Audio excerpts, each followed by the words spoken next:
দক্ষতা ও সাহসের সাথে তা মোকাবেলা করতে হবে।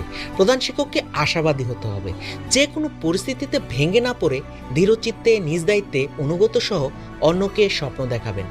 একটি টিম হিসেবে দায়িত্ব বন্টন করে সফলতা তুলে নিয়ে আসবেন। প্রধান শিক্ষকের স্নেহশীল সহানুভূতি সম্পন্ন গুণ সহকর্মী ও শিক্ষার্থীদের কাছে অপ্রিয় পদক্ষেপও সহজভাবে গ্রহণে উদ্বুদ্ধ করে।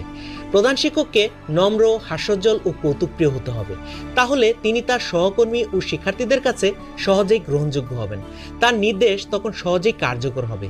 প্রধান শিক্ষককে হতে হবে খোলা মনের অধিকারী, উৎসাহী, নতুন প্রথার প্রবর্তক, তাহলে তার অনুপ্রেরণা, সৃজনশীলতা ও দিক নির্দেশনায় বিদ্যালয়ের তত্ত্বাবধায়ক, ব্যবস্থাপক, প্রশাসক, মেন্টর, সহায়তাকারী হিসেবে উন্নয়নে নানামুখী কর্মকাণ্ডে সকলকে অংশগ্রহণ করাতে পারবেন। প্রধান শিক্ষককে হতে হবে শারীরিক ও মানসিকভাবে সুস্থ, অন্যের কাজকে প্রশংসা করার মানসিকতা সম্পন্ন, একসাথে মিলে কাজ করার মনোভাব